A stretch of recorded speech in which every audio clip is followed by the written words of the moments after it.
Welcome back to मस्ती भरी ज़िंदगी। कैसे हैं जी आप सब? उम्मीद है कि आप सब लोग खैरियत से होंगे और खूब मज़े में होंगे। इसी तरह हंसते रहिए, मुस्कुराते रहिए।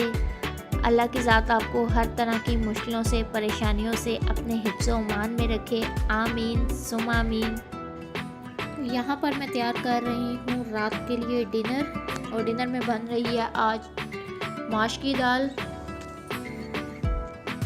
दाल को मैंने ऑलरेडी जो है बॉईल कर लिया है। दाल को बॉईल करने के बाद मैंने साइड पे कर दिया था। मैंने एक छोटा सा प्याज लिया था, उसको चॉप करके काट लिया था और उसको मैंने ऑयल में किया था फ्राई।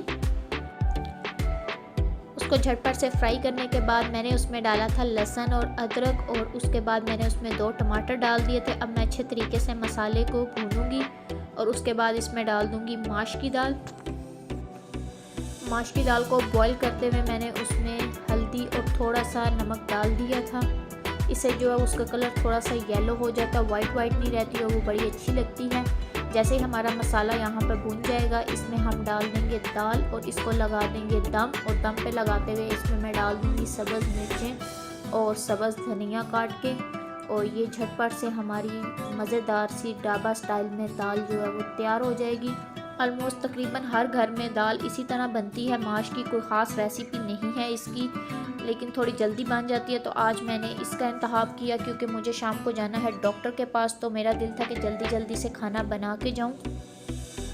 झटपट से सालन तैयार करने के बाद मैं तैयार हो गई थी। तो इंशाल्लाह दाल की फ़ाइनल लुक मैं आपसे रात को आके शेयर करूँगी, जब साथ में मैं रोटी बनाऊँगी। यहाँ पर मैं तकरीबन रेडी हो चुकी हूँ और अब मैं जाने लगी हूँ डॉक्टर के पास। अपॉइंटमेंट मैंने ऑलरेडी जो है वो ली हुई है। अल्हम्दुलिल्लाह अल्हम्दुलिल्लाह, अल्लाह का लाख लाख शुक्र है कि मेरी तबीयत अब बेहतर है। बिल्कुल ठीक तो नहीं कह सकते, लेकिन काफ़ी हद तक जो है वो बेहतर हो गई है।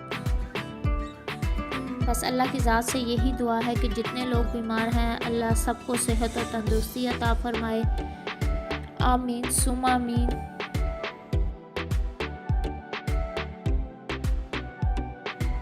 यहाँ पर मैं वापस आ चुकी हूँ। वापस आने के बाद मैंने शॉवर लिया था, मैं फ़्रेश हुई थी और फिर मैंने आटा गूंदा था क्योंकि जाते वक्त इतना टाइम नहीं था, जस्ट खाना मैं बना सकी थी। आटा गूंदा, उसके बाद फिर मैंने जो है वो झटपट से रोटी बनाई क्योंकि काफ़ी ज़्यादा भूख लगी हुई थी।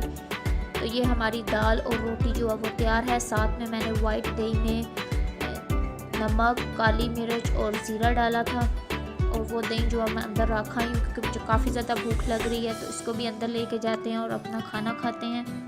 आज मैंने जितनी जल्दी में और कम क्वांटिटी में दाल बनाई थी और इतनी ही मज़ेदार बनी थी, और सारी दाल इसी वक्त ख़त्म हो गई थी। कभी कभी आपकी चीज़ इतनी मज़े की बनती है कि आपको खुद यकीन नहीं आता कि ये वाकई हमने बनाई है, क्योंकि दाल एक ऐसी चीज़ है जो मुझसे बहुत कम ही अच्छी बनती है। और मैं ज़्यादा दाल वगैरह बनाती भी नहीं हूँ। हमारे घर में जस्ट ये माश की दाल ही बनती है ज़्यादा, बाकी दालें बहुत कम बनती हैं। तो जी खाना वगैरह खाने के बाद रात हो गई थी और सो गए थे। ये नेक्स्ट डे मॉर्निंग है और गर्मी आजकल फिर हुई है, तो मेरा बिल्कुल ब्रेकफास्ट करने का मूड नहीं था। तो यहाँ पर मैं अपने लिए बना रही थी पीच का जूस। घर में पीच ही पड़ा हुआ था, तो वैसे मुझे वो खाने में इतना पसंद नहीं है, तो मैंने कहा चलिए उसका जूस बना लेती हूँ। तो उसका जूस बनाया था और फिर मैंने बस वही जूस पिया था, और साथ ही मैंने दिन के लिए जो है वो कबाब चढ़ा दिए थे। आज मेरा दिल था कि मैं शामी कबाब बनाऊँ, और वो भी गोश्त के रेशे वाले, क्योंकि जो रात को दाल बनाई थी वो तो उसी वक्त ख़त्म हो चुकी थी, वो बिल्कुल भी नहीं बची थी। तो साथ में ही मैंने कुकर लगा दिया था और शामी कबाब उसी तरह बनाए थे जिस तरह हर घर में बनते हैं। और इसकी भी रेसिपी मैं जो वो चिकन शामी कबाब की शेयर कर चुकी हूँ, सेम उसी तरीके से बनाए हैं, बस चिकन की जगह मैंने गोश्त डाला था। और ये रेशे वाले काफ़ी मज़ेदार तैयार हुए थे, क्योंकि आजकल फिर मेरा खाने पीने का मूड नहीं हो रहा। कबाब बनाने की रीज़न एक ये भी थी कि मेरा खाना वगैरह खाने को कभी कभी बीच में इतना मूड नहीं करता, और आजकल फिर वो ही है कि मेरा रोटी खाने को इतना दिल नहीं कर रहा। तो मैंने सोचा चलें कबाब बना लेते हैं, बंदा रोटी ना खाए तो चलें 2 कबाब तो खा ले।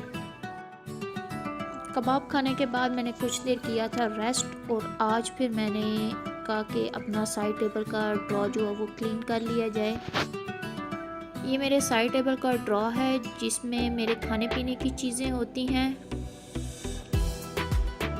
तो जी मेरी ये साइड टेबल का एक ड्रॉ है और ये मेरा खाने पीने वाला ड्रॉ है। इसमें हर वक्त biscuit, cake, chips, chocolate, jellies और इस तरह की चीज़ें जो है जैसे जैसे लाती रहती हूँ इसमें डालती रहती हूँ और इसमें हर वक्त चीज़ें जो है वो मौजूद होती हैं। क्योंकि अक्सर रात को जब मूवी वगैरह देख रहे हो या वैसे लेट नाइट कभी कभी जो है वो कुछ खाने को दिल कर जाता है या फिर भूख लग जाती है, तो ये चीज़ें जो है वो घर में रखी हुई होती हैं क्योंकि उस टाइम तो बंदा ला नहीं सकता।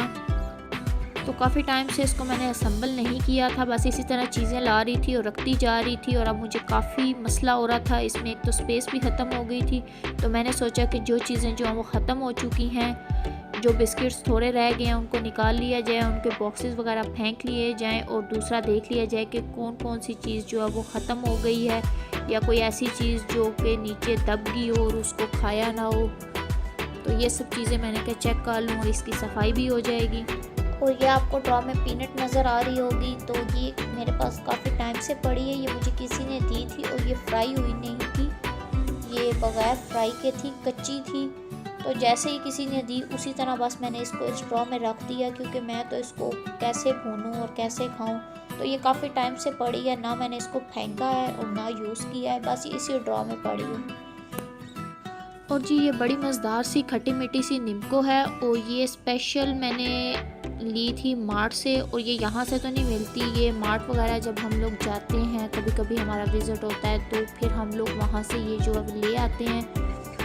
तो ये 2-3 पैकेट ले आते हैं। निम्को वगैरह मुझे इतनी ज़्यादा नहीं पसंद, लेकिन कभी कभी जब हो तो फिर खा लेती हूँ। तो इस वक्त ड्रॉ में सारे बिस्किट्स ही बिस्किट पड़े हैं जो थोड़े बहुत रह गए हैं और चिप्स वगैरह जो है वो ऑलरेडी ख़त्म हुए हैं। लास्ट पैकेट था जो मैंने 1-2 दिन पहले खा लिया और उसके बाद अभी तक नहीं लाए। इंशाल्लाह अब लाएंगे और फिर इसमें रख देंगे। तो जी यहीं तक था आज का हमारा व्लॉग। अगर अच्छा लगे तो इसको लाइक कीजिएगा और हमारे चैनल मस्ती भरी ज़िंदगी को सब्सक्राइब कीजिएगा। मिलते हैं आपसे नेक्स्ट व्लॉग में, तब तक अपना अपने प्यारों का बेहद ख्याल रखिएगा, दुआओं में याद रखिएगा। टेक केयर, अल्लाह हाफिज़।